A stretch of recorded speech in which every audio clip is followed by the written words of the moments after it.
ओम श्री गुरुवे नमः। आज हम जो है जिनके विषय में जानेंगे वो है विशुद्धानंद जी। हम इनके विषय में पहले भी डाल चुके हैं, पर इन्हें जहाँ तक मैं समझता हूँ, जिस तरह से लोगों ने वीडियो देखा है, कि बहुत कम ही लोगों को उनकी जानकारी है। तो योगीराज विशुद्धानंद परमहंस के बारे में जो एक लेखक कह लीजिए, उनके शिष्य कह लीजिए, डॉक्टर पंडित गोपीनाथ कविराज हैं। उन्होंने ही काफ़ी कुछ बताया था कि काशी हिंदू विश्वविद्यालय के प्रोफेसर गुरु भ्राता श्री जीवन शंकर जी याज्ञिक ने विश्वविद्यालय के ग्रंथागार से तिब्बत का बृहत मानचित्र खोजकर उसमें ज्ञानगंज नामक किसी भी स्थान का उल्लेख नहीं पाया। यह विस्मय की बात नहीं है।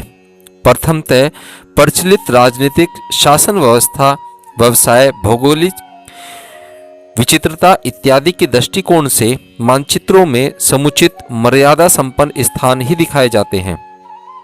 ज्ञानगंज इस सब में से किसी भी श्रेणी के अंतर्गत नहीं है। द्वितीय, ज्ञानगंज भारतीय तथा संस्कृत मूलक नाम है। तिब्बतियों को भी यह ज्ञात न हो, यह हो सकता है।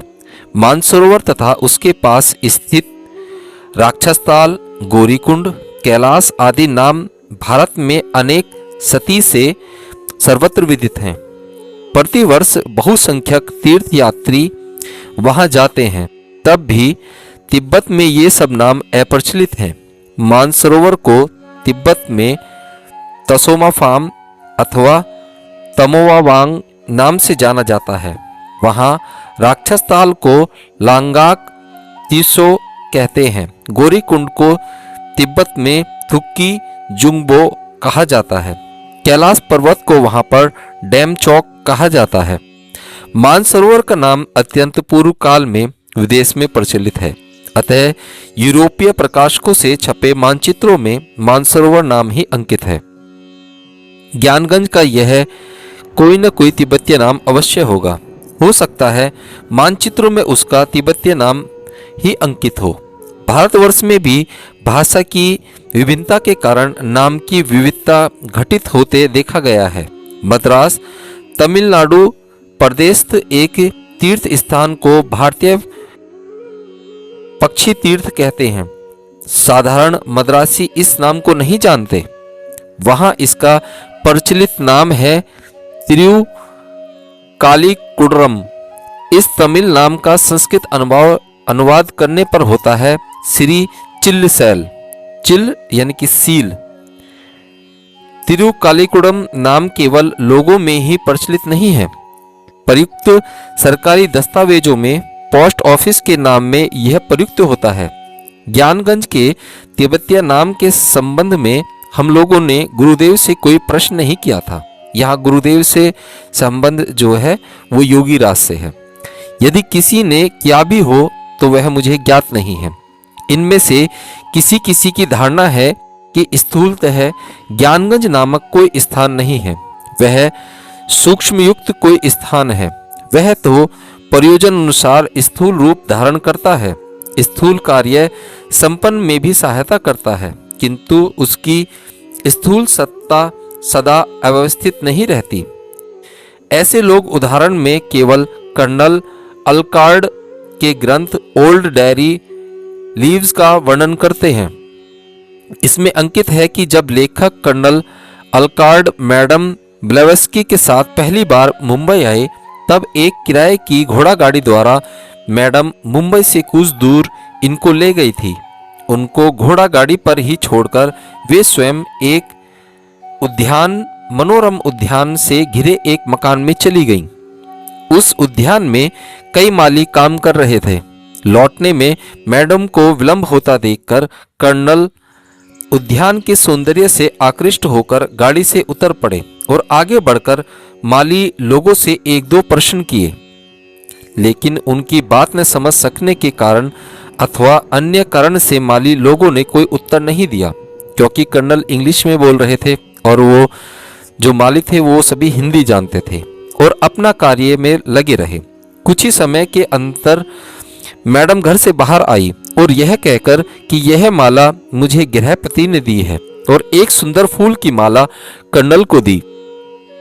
उस स्थान के संबंध में मैडम ने और कुछ नहीं बताया। इससे कर्नल के मन में कौतूहल रह गया। अगले दिन कर्नल एकाकी अपने निवास से निकले। भाग्यवश उनको वही पहले दिन वाली घोड़ा गाड़ी का कोचवान मिल गया। कर्नल ने उससे कहा कि वह जहां मैडम के साथ गाड़ी लेकर गया था वहीं आज भी वे जाना चाहते हैं। गाड़ीवान उनको लेकर वहां तक गया जहां तक का रास्ता उसने पहले दिन तय किया था। एक स्थान पर गाड़ी रोककर वह बोला कि कल यहीं तक वह आया था। कर्नल ने देखा कि वह समुद्र के किनारे का एक स्थान था, लेकिन वहां पर कोई भी उद्यान तथा घर इत्यादि कुछ भी नहीं था। गाड़ीवान भी बोला कि कल वह यहीं आया था। उसे बाग, उद्यान तथा उस घर का कोई पता नहीं। इस बात से अनुमान किया जा सकता है कि बागान तथा घर की कोई स्थूल सत्ता नहीं थी, वह सूक्ष्म धाम की वस्तु थी। मैडम की इच्छा शक्ति से वह स्थान मैडम को तथा कर्नल अलकार्ट को दृष्टिगोचर हो सका था। गाड़ीवान उसे नहीं देख सका था। यह भी अनुमान हो सकता है कि यह बागवान तथा मठ स्थूल अवश्य था, किंतु उसका प्रकृत अवस्थान मुंबई के समुद्र तीर पर कदापि नहीं था जहां वह स्थान था। वह तथा मुंबई के मध्य जो दूरी थी उसे योग बल से संक्षिप्त अथवा अणुरूप में परिणित करके उद्यान तथा ग्रह को अपने प्रयोजनार्थ यहाँ लाया गया एवं मैडम ने उस स्थूल परिदृश्यमान ग्रह में प्रवेश करके स्थूल माला को लाकर कर्नल को दिया था। मध्यवर्ती प्रदेश को पुनरुक्त संक्षिप्त करके मूर्त मार्त में एक स्थान से अन्य स्थान पर स्थानांतरण का अनेक वृत्तांत मिलता है। श्री श्री गुरुदेव ज्ञानगंज के संबंध में जो विवरण देते थे वह स्थूल विवरण था, तब भी उसमें यथाश्रेष्ठ असामान्यता थी। यह स्थूल विवरण देखे जाएं तब उनके अनुसार ज्ञानगंज जाने का पथ था जलंधर, पंजाब से हिमालय के मध्य गोगा तक। यहाँ तक यान वाहन से जा सकते थे, तत्पश्चात पैदल जाना पड़ता था। इसमें 2 महीने लगते थे। बीच बीच में चट्टी थी, यानी कि रुकने का स्थान, वहां चूड़ा तथा दही मिलती। मार्ग में बर्फ है, कहीं कहीं नरम बर्फ थी जिसमें पैर धंस जाते। बर्फ के ऊपर चलने का जूता मिलता था जिसका दाम उस समय था 3.5 आना। ज्ञानगंज में अनेक ब्रह्मचारी, दंडी, स्वामी, सन्यासी, तीर्थ स्वामी, परमहंस, भैरवी, ब्रह्मचारिणी तथा कुमारी हैं। आश्रम में सभी जा सकते थे, लेकिन बाहरी व्यक्ति को वहां रुकने का आदेश नहीं था। वहां पर सर्वत्र योग चर्चा के साथ विज्ञान चर्चा चलती रहती थी। विज्ञान का अर्थ है सूर्य विज्ञान, चंद्र विज्ञान, वायु विज्ञान, योग इत्यादि। परमहंस गण अनेक विज्ञानों की गवेषणा करते रहते हैं। विज्ञान तथा वैज्ञानिक यंत्र की सहायता से अत्यंत कठिन कठिन रोगों का प्रतिकार भी करते हैं। रोगों में दैहिक विकलादि का भी उपचार होता है। गुरुदेव के पैरों की एक बड़ी उंगली बाल्यावस्था में कट गई थी।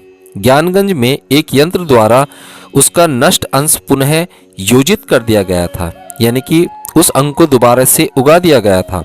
उन्होंने और भी बतलाया था कि एक बार उन्होंने एक धनी मारवाड़ी को उसकी कन्या के साथ ज्ञानगंज भेजा था।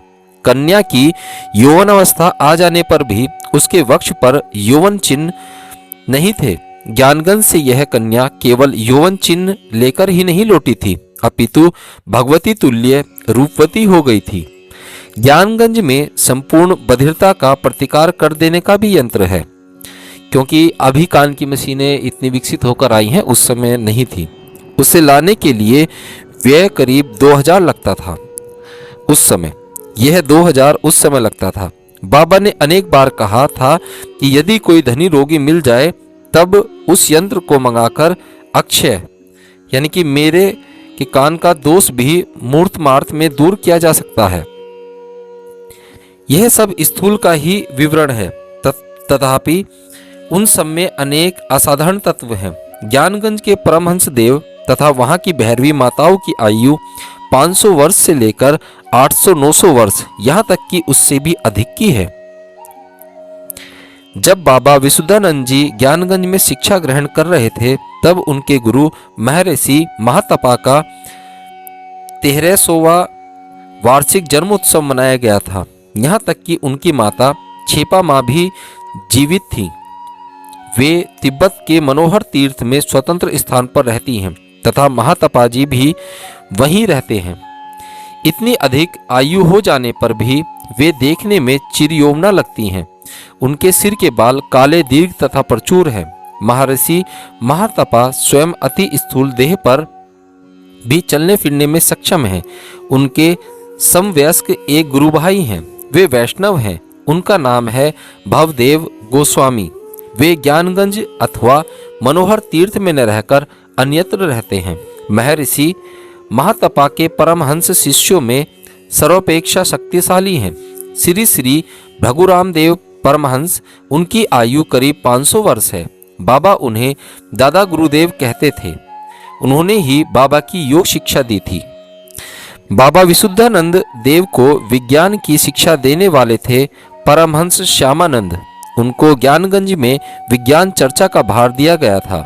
ज्ञानगंज में विज्ञान बल से प्रस्तुत आकाशयान है। वहाँ प्रत्येक रात्रि पूर्ण चंद्र के आलोक से आलोकित रहती है। ऐसी अनेक अलौकिक वृत्तांत हैं।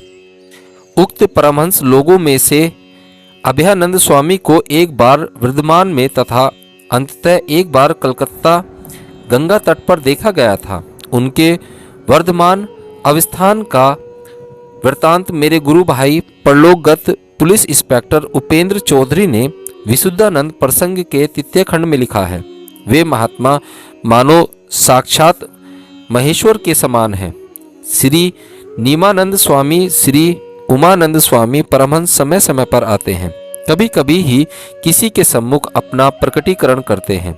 श्री नीमानंद जी ने ही बाबा विशुद्धानंद को हुगली गंगा तट पर दर्शन देकर उनकी ज्वाला यंत्रणा को दूर किया था और 2 वर्ष के उपरांत बाबा को ढाका से विंध्याचल पर्यंत एक रात्रि में आकाश मार्ग से ले गए थे। ज्ञानगंज के एक और परमहंस का नाम है श्री ज्ञानानंद। उनका अन्य एक नाम है कुतुपानंद। ये थियोसोफिस्ट समुदाय में कुथमी बाबा कहे जाते हैं। यह बात बाबा विशुद्धानंद देव ने ही बतलाई थी। उन्होंने बाबा को एक चिट्ठी भी भेजी थी। एक चिट्ठी में अपने एक विदेशी शिष्य होने की बात लिखी थी। कुतुपानंद की शिष्या मैडम उन्हें कुथमी बाबा कहती थी। वह कुतुपानंद का रूसी भाषागत विकृत रूप है। बाबा विशुद्धानंद के अनुसार उनकी आयु 500 से 600 वर्ष होगी। उनको थियोसॉफिस्ट संप्रदाय में मात्र मैडम तथा कर्नल आल्ट ने ही देखा था। श्री भृगुराम परमहंस को श्री युक्त महामहोपाध्याय गोपीनाथ कविराज की पत्नी ने पूजा प्रकोष्ठ में देखा था। देखकर वे मूर्छित हो गई थी। उनके शरीर की ज्योति प्रातःकालीन सूर्य के समान है। बाबा विशुद्धानंद जी कहते थे कि योग क्रिया के फल से उनके देह के उपादान में परिवर्तन हो जाने से उनका यह रंग हो गया है।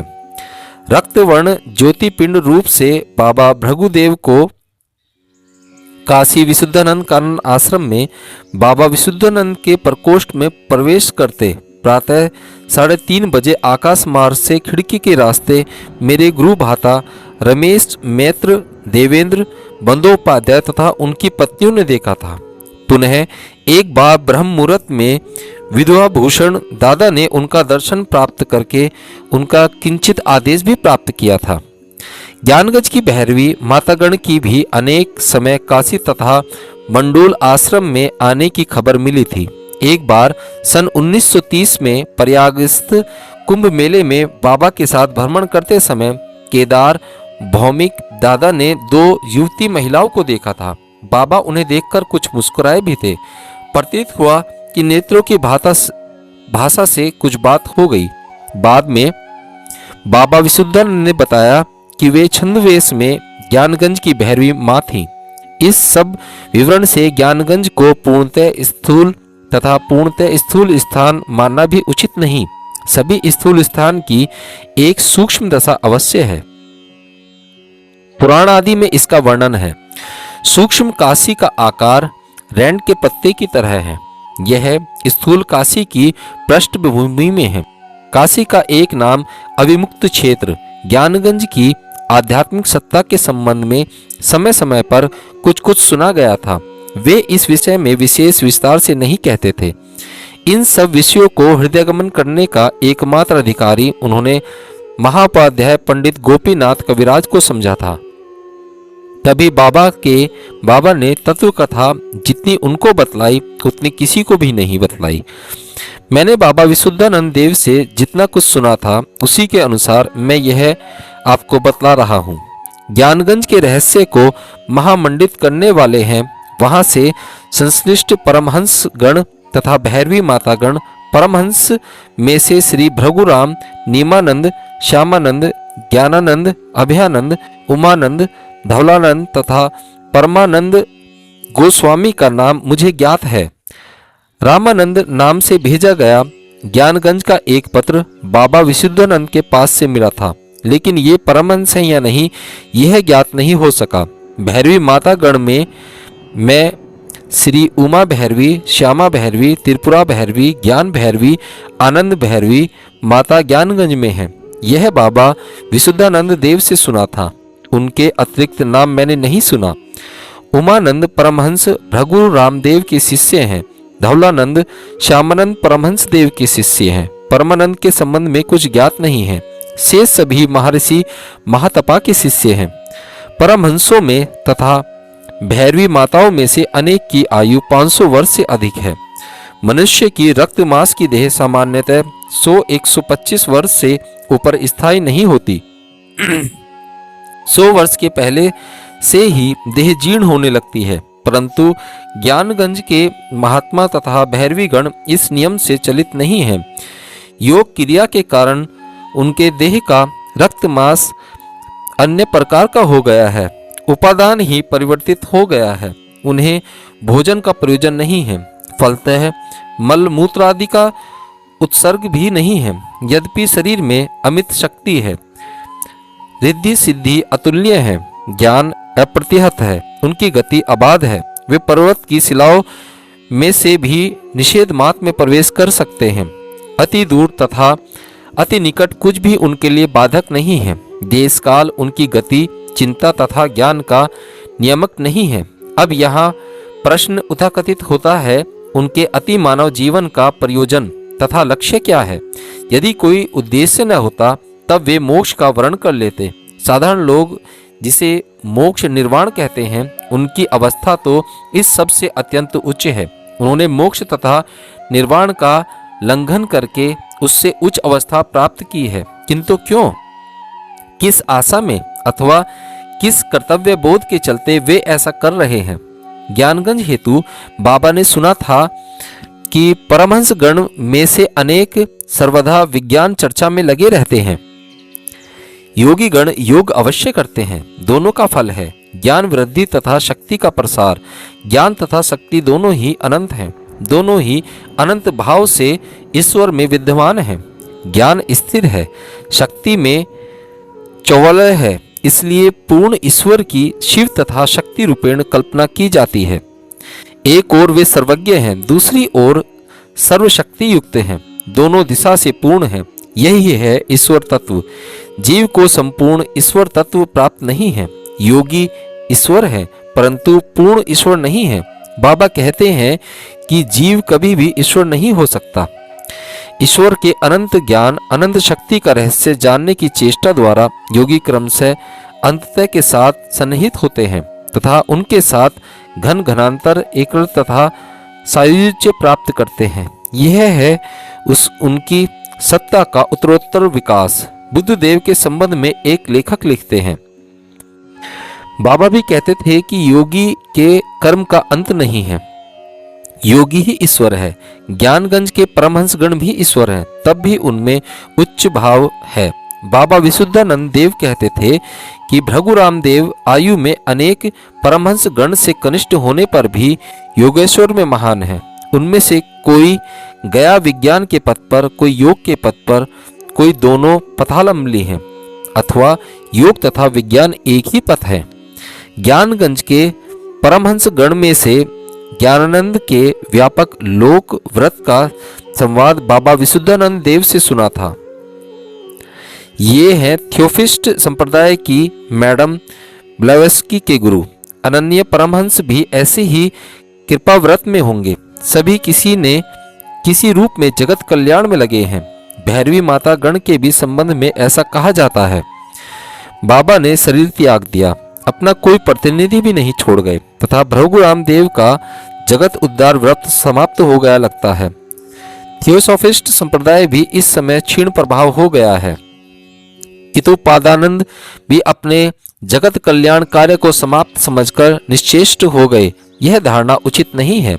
यह तो ज्ञानगंज के स्थूल रूप पर किंचित प्रकाश प्रक्षेपण किया गया। अब उसके सूक्ष्म रूप के संबंध में कुछ कहना है। यदि स्थूल रूप से अलंग भाषा में सूक्ष्म रूप को तथा आध्यात्मिक रूप को स्पिरिचुअल कह सकते हैं। स्वर्गीय गुरु भाई कुंज घोष महाशय ने अपनी पत्नी वियोग पर बाबा से पूछा था कि अब मेरी पत्नी कहाँ है। उत्तर में बाबा ने कहा वे इस समय ज्ञानगंज में हैं। इस प्रकार से महामहोपाध्याय गोपीनाथ कविराज की माता के स्वर्गवास के पश्चात बाबा ने बताया था कि वे ज्ञानगंज में हैं।